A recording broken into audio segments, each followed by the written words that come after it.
So today our class is regarding the different type of mastoid surgeries. So whenever we are conducting a surgery, so before putting the incision, first point is positioning of the patient. এবার যখন আমরা mastoid surgery করছি তখন position will be supine and head tilted to the opposite side. Now position is like this. Now the next question is, what will be my anatomical landmarks? Anatomical landmarks means before the surgery, before the incision, I am planning যে এখানে এই স্ট্রাকচারটা থাকবে, তো সেটার আমার ওপরে structure কি আছে। তো if I want to go to the middle ear, then my anatomical landmark is the tragus and this is the pinna, এদের মাঝখান দিয়ে। সো আমি খুঁজবো anatomical landmark, tragus কোথায় and pinna কোথায়। এইবার আমি সিমিলারলি বলছি, I am asking you that if I am trying to reach the mastoid antrum, আমরা mastoid antrum-এ পৌঁছাই, তারপর আমরা বাকি ASLs গুলোকে পৌঁছই, কিন্তু আমাদের ফার্স্ট টার্গেট থাকে mastoid antrum-টা পৌঁছানো। So what is the landmark for mastoid antrum? Landmark means surface marking. The surface marking of mastoid antrum is McEwen triangle. You cannot start any surgery without knowing about the McEwen triangle. এইবারে তুমি পড়ে এসেছো, তুমি অনেকটাই পড়ে এসেছো, আমাকে বলো যে mastoid antrum আমরা পৌঁছাবো কি করে। McEwen triangle তোমার ল্যান্ডমার্ক, তাহলে তোমায় জানতে হবে যে McEwen triangle-টা কি, বাউন্ডারিজটা কি, তো সেটা আমাকে বলতে পারবে। দেখো সার্জারি স্টার্ট করার আগে তোমাকে এইটা জানতেই হবে, বিকজ তোমার টার্গেট হচ্ছে, like I was telling you যে আমি এই ডেমো রুমে আসতে চাইছি, তো what is my anatomical landmark? It is when I am entering the main gate, তাহলে আমি যে হ্যাঁ আমাকে ডান দিকে যেতে হবে, দ্যাট 8তলা বিল্ডিং, ওইখানে আমাকে যেতে হবে, তো my anatomical landmark is this building. এইবার বিল্ডিং এ আমি একটু ঢুকলাম, 40 স্টেপস ঢুকলাম, ঢুকে লিফট আসলো, লিফট দিয়ে উঠলাম, এগুলো হচ্ছে সব বাউন্ডারিজ তুমি বলতে পারো, কিন্তু my landmark is white building 5th floor. So McEwen triangle হচ্ছে, দেখো আমাদের মানে পিনা ইজ মোবাইল, ঠিক আছে, তাহলে আমাদের সলিড স্ট্রাকচার হচ্ছে যেটা আমরা ওপর থেকে দেখতে পাচ্ছি is the external auditory canal. আমরা স্কিন সরিয়ে দিলে আমরা টেম্পোরাল লাইন সুপিরিয়রলি দেখতে পাবো। What is temporal line? Any idea? Significance মানে ওই লাইনটাতে কি হয়? দুটো পয়েন্ট আছে, ওটা তো একটা লাইন, ওটা একটা you can say it is a projection, একটা লাইন। সো ওই প্রজেকশনে কিছু একটা অ্যাটাচড হয় বা ওখান দিয়ে কিছু একটা পাস করে, এই তো দুটো জিনিস হতে পারে। তো আমাকে বলো, পেট্রাস বাইরের দিকে নেই, পেট্রাস ভেতরের দিকে থাকে। বাইরের দিকে which part of the temporal bone is very good? Squamous. So we will basically deal with the squamous and the mastoid part of the temporal bone. So what is this temporal line? Temporal line এর দুটো significance, temporalis muscle is attached there and temporalis fascia is attached there. Their basically attachment is the temporal line. So there is a superior temporal line, there is an inferior temporal line. Inferior temporal line এর কোনো significance নেই, superior temporal line বা temporal line is মানে basically ওটাকে temporal line বা superior temporal line বলা হয়। Number 2 is the posterior-superior.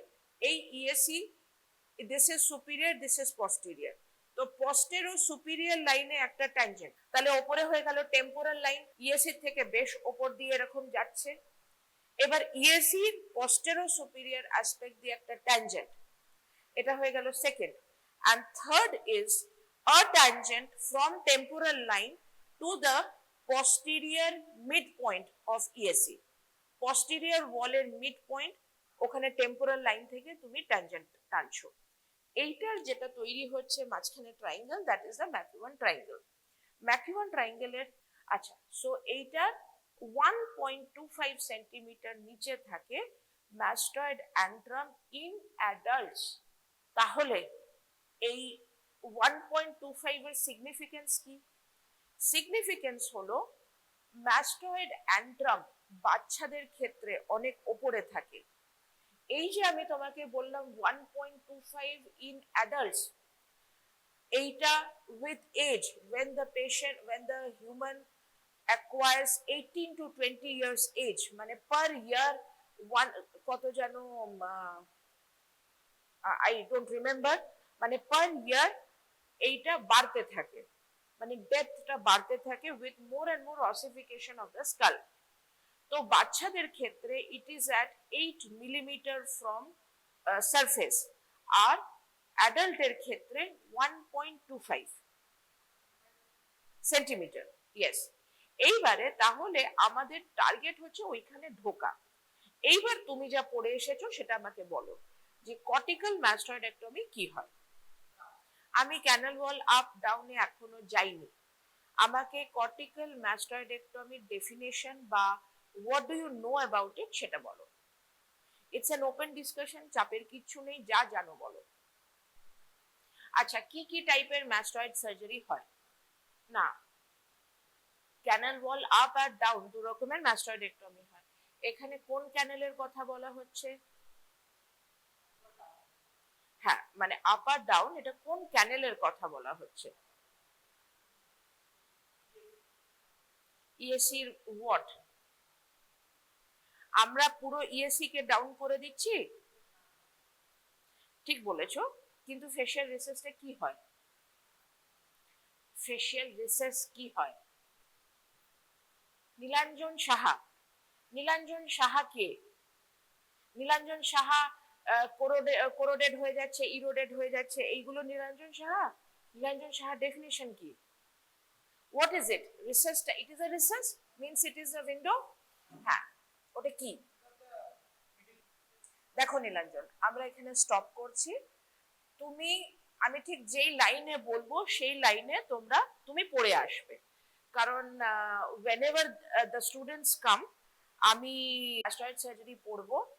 আমরা 5 রকমের ম্যাস্টয়েড সার্জারির ব্যাপারে পড়বো। Number 1 is cortical mastoidectomy, number 2 is radical mastoidectomy, number 3 and 4 are canal wall up and down surgeries, and number 5 is আর একটা আগেকার দিনে হতো টিম্প্যানো ম্যাস্টয়েডেক্টমি।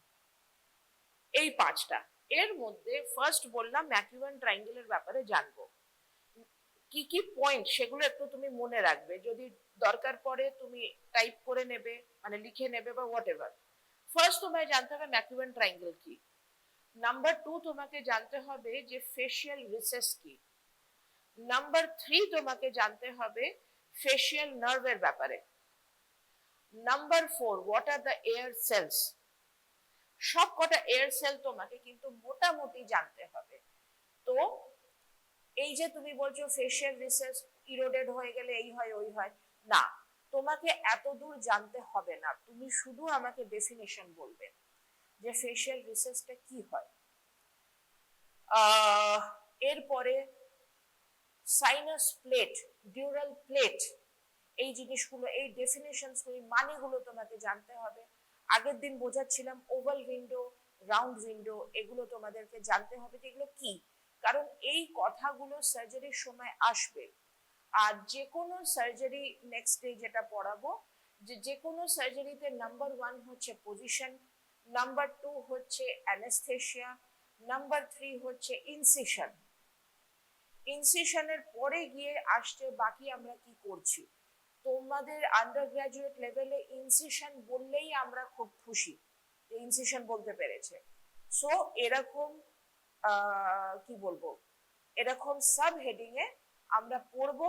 আর যখনই কোনো সার্জারির ব্যাপারে শর্ট নোট আসবে আমরা এইভাবে লিখবো: ইন্ডিকেশন অফ দ্যাট সার্জারি, সার্জারিতে positioning of the patient, anaesthesia, incision, steps, contraindication, কখন আমি এই সার্জারিটা করবো না।